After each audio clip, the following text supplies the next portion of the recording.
Are you ready to be in the spotlight? Are you ready to share your story with the world? Well, Snails with No Shells is where you need to be. Available on all digital platforms, Facebook, and YouTube. Snails with No Shells. Leave that shell at the door.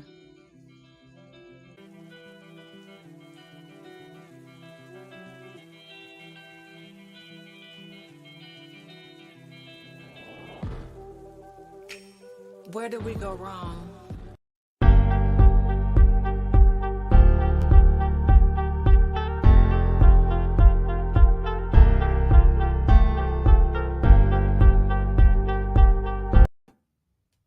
Greetings, beautiful ones. I am Miss BJ Martin, and this is Snails with No Shells. Leave that shell at the door.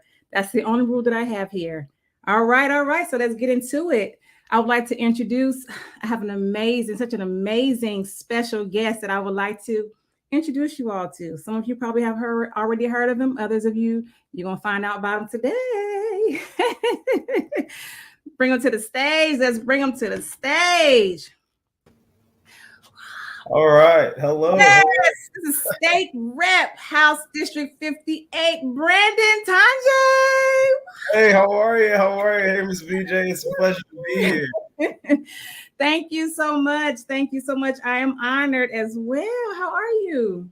Doing good. You know, we're on the campaign trail. So, every day is exciting, meeting voters, telling everybody about the story and the important work that needs to be done for our district. Awesome. So let me read a little bit about you before we get into it. Okay, this is, ladies and gentlemen, this is a Morehouse man. This is the first thing he has on his flyer. And I know that's so important in Georgia and in Atlanta.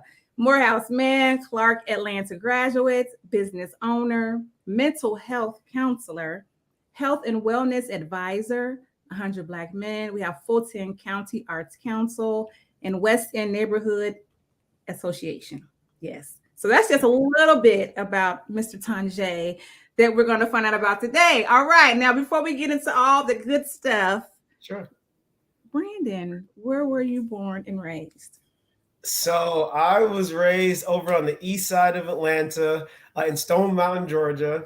So I went to Allgood Elementary, Miller Grove Middle School, Redan High School. So I am definitely east side Georgia all day.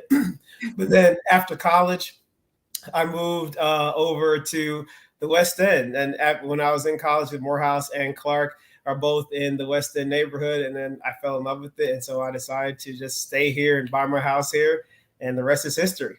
Oh, wow. I love the West End. It's something about it. It's a vibe. It's a vibe for sure. It really is. Yes. So what was it like growing up in Stone Mountain? What was it like? Stone Mountain was fun. Like I had some really good experiences.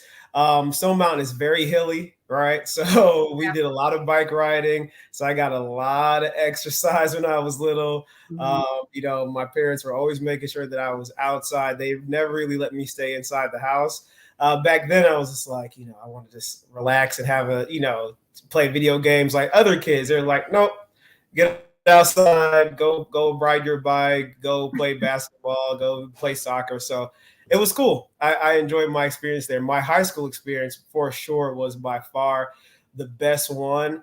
I'm sure people say that about all their high schools, but Redan, that's kind of where I got my whole footing about, jumping into community affairs, being a part of student council. Okay. And from there, that's where I got the bug to say, all right, let's serve and let's keep on going. Okay. So when you were a kid, what did you want to be when you grew up? So when I was a kid, I wanted to be a lawyer, right? Really? That was my thing. I was like, I'm gonna be a lawyer because I have an uncle who's a lawyer who's now a federal judge. Mm-hmm. And so I was just like, I'm gonna be a lawyer. This is what I'm gonna do. And then, the cards didn't play out that way. I got to Morehouse. I was gonna, do my political science degree. But then I sat in a psychology class, one of my electives, like Psychology 101. And I just fell in love with the study of the human mind. how we behave, and how we can really help people. And I was just like, well, this is for me. And so that's how I got into the counseling track. And that's all she wrote. Wow. Wow. Okay. That very high aspirations. I love it. Lawyer. Yeah. I wanted to be a singer. Okay, very cool. Yeah, It's not too late. It's not too late. No, it's not. If you go to my YouTube channel, you guys, Miss BJ Martin, I'm on there doing a couple of things. Don't play with me. That's awesome. That's awesome. So let's talk about the mental health. You said you're a mental health counselor. How did you get into that? Mm-hmm. So after I graduated from Morehouse with my degree in psychology, a BA in psychology, you can't really do much with it. You can go into other fields, I should say. But if you wanted to continue to practice or, provide therapy, you're going to have to get your master's degree. So I was fighting it. I was like, I don't want to do any more schooling, because it's a lot of work. But then I don't know whether it's God, whether it's the universe, whoever was just like, this is where you're going. This is the path that you're going to. And so I was always presented with opportunities to go back to get my master's degree. And one of the biggest opportunities that came up was when I got called by a friend of mine who worked at this company that I was at that time. And she said, hey, I'm going back to Clark, or I'm going to Clark to work there. And I want you to come and work at Clark with me. And so while I was at Clark, they give you schooling for free, right, as an employee. And they were like, you need to take advantage of it. Oh, really? And so I did. And so I took advantage of the, mental health program. And it was amazing. I had a really good time there, learning some more, sharpening my skills. And then it was through my internships, because you have to do internships in order to pass the program, that I got into doing treatment for addicted individuals or people who have drug and abuse addictions. And I've been doing that on Tuesdays and Thursdays, running groups for the community. Wow, that's awesome. That's awesome. So do you only do this in the West End? Is that where you do this? So it's the Atlanta Treatment Center is where I practice out of. So we do it for everyone all over. People can Zoom in now. We do virtual counseling, of course, due to the pandemic, we had to ebb and flow and change some things. So yeah, there's other courses, there's other programs there. So check them out, atlantatreatmentcenter.org. Okay. Oh, nice. Nice. So, okay. So my question to you, because I am a mental health advocate as well. Like every Monday, I'm talking about mental health. I'm talking about, just really, because we need to look out for ourselves, and make sure that we're okay for ourselves, because we have to be okay for other people around us. A lot of people, we sacrifice ourselves and for everybody else. And people just don't really care about you and what you're going through. As long as you're, doing what they need you to do, it's all good. So I'll talk about the basic stuff, just the basics, because I used to suffer from depression and I used to have panic attacks. So I've experienced these things. So I just talk about it, just talk about the things that I did to help me get through. So my question to you is, dealing with the mental health, are you seeing more men than women when it comes to your counseling, who you're counseling? What would you say? Yeah, good question. And when it comes to mental health, it's one of those things where we all have to take an account of what's been happening. The entire world just went through a pandemic, right? So depending on where you were along your mental health wellness before the pandemic hit, if you were in a good place, you still probably came through that pandemic with some ups and downs. And, talking to somebody and getting that all checked out is so important, right? And then on top of that, it is just a conversation that just needs to be had. You have to take care of oneself, right? I liken it to the safety video on airplanes, where they say, put the mask in case of cabin depressurization, put the mask on yourself first and then somebody else. Because it's so true. 9 times out of 10, we tend to want to help other people when we are suffocating ourselves, right? And that doesn't do anything for that person, because what good is it to them when you've helped them, but then you can't, you're around this kind of like dead weight, literally, right? And you can't even help them past that certain short time frame. I also call that broken help. Come check us out at AtlantaTreatmentCenter.com. We'll tell you more about that, or .org. We'll tell you more about that. But to go back to your original question, I'm seeing both an uptick in men coming to groups as well as women. So before, it was more women who were coming to groups, really taking that time to make sure that they are well. And now we're seeing a little bit of both. Mm-hmm. Okay. And so it's good because, men need to go to count. It's a taboo, especially in minority communities and my community. And so, and it doesn't need to be a taboo. Everybody, everywhere, right, needs to take care of their mental health. Mental health is, and as you know, Ms. BJ, as an advocate, mental health is one of those things where it's not separate from the body. Like we've done a little bit of a bad job in the helping professions and the counseling professions, kind of separating it, like thinking like mental health is one thing and physical health is another thing. Well, where is your mental health? Your mental health is in your body, right? So exercise it, get it checked up on, talk to people the same way you care for your teeth or you care for your physical body, same way you go to the gym, and you do that for the brain as well and the mind as well. Absolutely. That's true. Because when you go to the gym, you got to have your mind right? I'm going to the gym. You got to kind of, I'm going to the gym. Whereas, you got to have your mind is very important. Your mental health is very important. Yeah. So you must exercise it just like you do your body, and it takes practice going to counseling or therapy or whatever you do. Like you talk about brushing your teeth, little kids, they have to practice. It takes practice. It's definitely a marathon. It's a marathon. It is. It's no overnight pill or something you take and you're going to be okay tomorrow, Right. So I love that. I love that you're involved heavily in mental health. Yes, I love it. Oh, thanks. All right. Yes. So, Missy, you got so much. I don't know what I want to talk about next. Okay, what about I've never heard of it, so I'm getting some education too about you. A Fulton County Arts Council. What is that? Sure. So the Fulton County Arts Council is the governing board that on the county level that allocates dollars to or finances to like local artists. They're responsible for public artworks that you see along the county, like in Fulton County, you see like some big statues. 9 times out of 10, it was the Fulton County Arts Council. That's the advisory board that says, okay, this money is going to go here to allocate for this artist and commission that work, right? And so being appointed to the board, I was appointed to that board last year by Commissioner Khadija Abdul-Rahman because she saw kind of like my interest in art. I'm a big art advocate because I think, as you can see, there's an art piece behind me.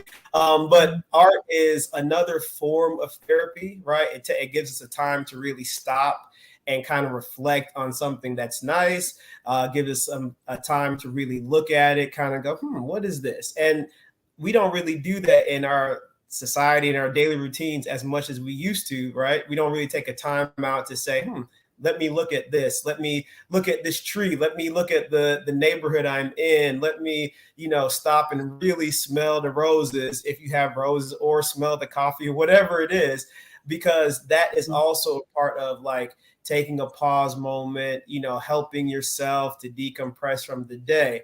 But I digress. So I got on the Arts Council. I was appointed to the Arts Council. They voted me in. I was excited about it. And so now I'm able to give it to communities or local artists, upstarting artists who are, just out of school, or artists who do these really great murals and really help to expand their reach and get them on some national or some county level platforms. And I think that is one of the most rewarding things that I feel like I can do to really help our community. And especially here in the West End, there's a ton of artists, and in Atlanta, period. And a ton of artists who can help, who need grant money to help start their companies and really get their art out there. And that's what the Arts Council does. That is awesome. I did not know that. Wow. And that's what we're trying to get the word out more of, so people can know that there's avenues to finance your creations. That is wonderful. And it's funny, again, you talk about art. I created an adult coloring book, and it's for, because I got into coloring when I was having panic attacks. And so, and I have it's their 30-day, like, I am beautiful, or I am amazing, or I deserve love, So I designed that, and just because it helped me. And so you supporting what I'm doing. You talk about art and how important that is with your mental health. How necessary it is. So I love it. See, we did not meet by accident. I know. Yeah, for sure. Yeah, coloring is really good. And it's just a lot of the stuff that we did when we were in kindergarten. I think there's a book out. I learned everything I need to know in kindergarten, but a lot of the things we did really we can apply to our adult life, like nap time, like a quick 30-minute nap does wonders for mental health. It helps the neurons and your brain activity to reset, and it really helps your immune system, helps your digestive tracts to kind of take a pause and break. And that really just helps the whole body, right? So, and coloring is something that quiet as it's kept. Most world leaders, if you go and like research them, they have some sort of doodling or coloring that they do, right? It is like they just do that, and they don't realize that what they're doing is expressing themselves through paper and through drawing, and it really helps them to relax, relate, and release the stressors of the day. So it's a cool thing. So a lot of stuff that we did in kindergarten is stuff I think we should really look at and go, okay, I can implement some of these things. Yes. Absolutely. Be a kid at heart. It's okay. Get those nails dirty. Go play in the dirt. For sure. We call that grounding. The adult people, we call that grounding now. For sure. All right, Brandon. So let's get into the politics. Like, okay, yeah, let's get into that. So how'd you get into that? Yeah, so with politics, it's all about helping, right? So as a counselor, you're in the helping profession. And so it's not too far of a stretch to be, especially what I do, community counseling, now called mental health clinical counseling. Healthy people create healthy societies, right? And so if there are things within your society that is not healthy, that i.e. that's roads that are not well maintained, or toxicity in your soil levels in your environment, or you're not safe, you don't have safe neighborhoods, that all affects your mental health, right? Because then those are stressors that you are now additional stressors you're taking on that, really can, as they build up, really take a toll, right? Yeah. So when I looked around in my communities, and I realized that, okay, so we need some help on a more expansive level, and, getting mental health funding to more communities, especially communities of color, is so essential for just everybody, because everyone, no matter what color you are, can benefit from mental health. Because when everyone is healthy, or has a healthier mindset, or has a healthier way of being, that just benefits us. We make better decisions about policy. We make better decisions in government. We just do things better. We're kinder to our neighbors, and we figure out ways to get through and improve our lives, right? So for me, when they redrew the state house districts recently, and they included my neighborhood, and it was this kind of way they did it. It was a little interesting, but they included the schools that I went to, and I said, well, there's money here, right? There's money to be given back to our communities, and one of those things was, the Infrastructure and American Rescue Plan Act that we got during the pandemic, right? And we sent back millions of dollars to the federal government because we couldn't vote on who was going to get the money, or they didn't know where to give the money to. And I said, I know some people who can benefit from this. I know some small businesses who can use this money. I know some neighborhoods who can definitely use it. I know some programs that we can develop and really help to expand that on a state level, especially down to the district that I'm running for. And so for me, it was just the natural choice. I was like, all right, it looks like we don't have enough people doing this work. So let me put my hat in the ring and let's see what I can do, especially to provide those collaborations from the state level, from the county level down to the city level, so that we understand that the policies that we are making today are what affects our communities tomorrow. It sounds a little cliche, but I know that eventually I'm going to be the senior, and I want to see that, my communities I can live in my neighborhood and they're going to be safe, that my tax burden is not going to be too high. And I don't want to see those things happening and me just sitting idly by and not, going in and making an effort. So that's why I'm running. Okay. So basically just want to make a difference. That's it. Yeah. And, really to add to just the shoulders that have come before us. We have such a long legacy and history of people who have done a lot of work, and we're really resting on their shoulders, right? And so what I want to make sure that we do is continue that. And it doesn't have to be big sweeping changes, but small steps. And I'm going to be that little guy who makes a small step that adds to those people and to their legacies, because, we owe it to the next generation. We owe it to ourselves, and we owe it to the previous generation who fought so hard for us. And so, if there is a problem, let's see how we can fix it. Instead of complaining about it, let's see what some things we could be a part of the solution. And that's why I'm running. Mm-hmm. So, you still kind of wind up being that lawyer in a sense. If you think about it, you're talking about protecting people, or, you're standing up for the community. You want to be that face to make a change. That sounds like a lawyer to me, Oh, hey, I guess. Hey, if that works, that works. One way or the other, it's going to be on the path, right? So yes. So, what are a couple of major responsibilities for someone who's running for the office that you're running for? Yeah. So as a state representative, you vote on policies that affect. So you represent your district, so your local communities, right? But you vote on policies that affect Georgia on the state level. Okay. So like mental health awareness, not only mental health awareness, but you are voting on bills that are passing for funds for that. You're introducing legislation that says, okay, we're going to need to start doing community mental health programs across the state and giving it access. People who need to use that, we have funds to pay for their counseling if they need it, those kind of things, right? That's just one way or one thing.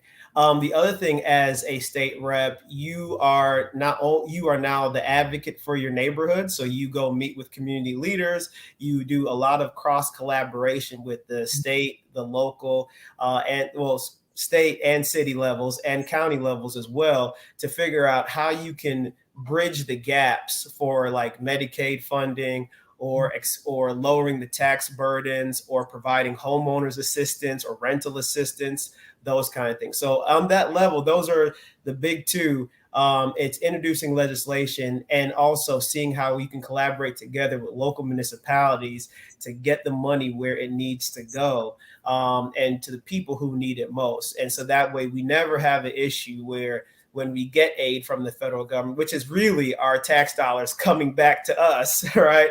So when we get the money coming back, we never have an issue of where does it go, or who does it do, or who can use it. But we actually have pipelines that are set up well so that it trickles all the way to, each and every citizen, so that they can all live better lives. And that's really the role of a state representative, among other things, sitting on committees and stuff, but that's a little too granular. But those two are the high level. Okay. Awesome. Wow. Well, thank you for that. I especially for those who don't know, or not really into this, or not really aware of what's going on. Thank you for that. I'm excited for you. I really am. And I want to thank the Shantia Alexandra Foundation. I am a member on the board. And if it wasn't for the event that they had in Atlanta, then I wouldn't have even met you. So I would like to give a shout out to them. to the Shantia Alexandra Foundation. Yes. Sure. They're all about mental health as well. So, again, I am excited. And did we cover everything? Did we cover everything? Is there anything? Yeah, I think we did. Yeah, I think we covered everything. The last thing that I would say is early voting starts May 2nd. So that's coming up really soon.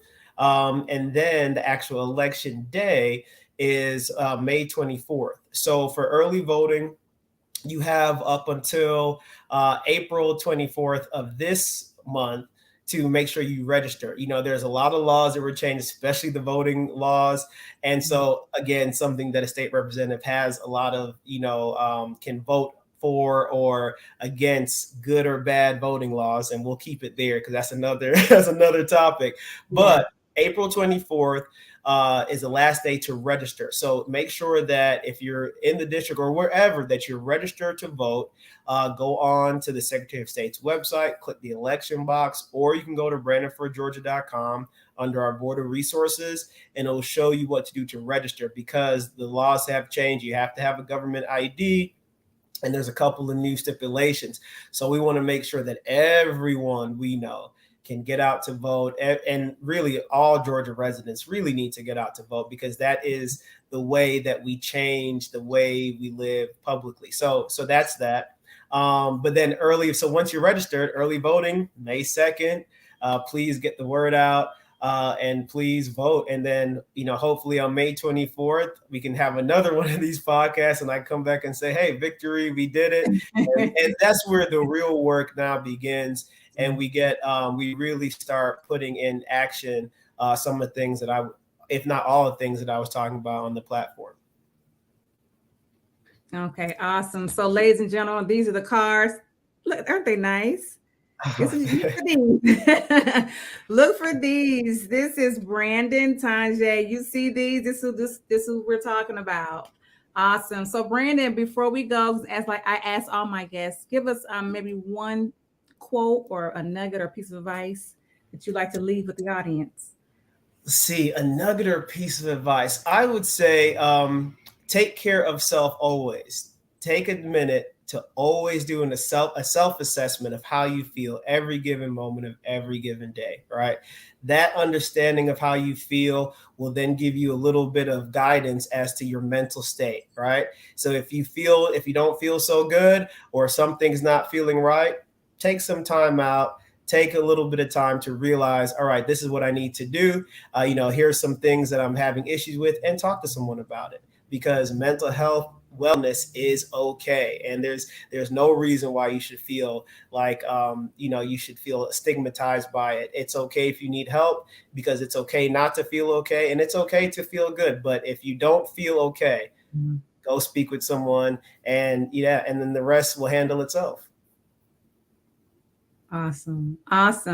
Okay, Brandon, and what are your handles? Let us know how we can find you. Absolutely. So on social media, it's Brandon for Atlanta. So I have two, Brandon for Atlanta and Brandon for Georgia. And then on our website, it's BrandonForGeorgia.com. There you'll find all the information about me, my platform, and my platform is also really, it's not mine, it's the community's platform. It's what we've heard from everybody in our neighborhood. So it's on there. So BrandonForGeorgia.com, and on IG, it is Brandon for Atlanta and Brandon for Georgia. And there you can find us there. You can see me on the campaign trail, and I will see you on the campaign trail as well.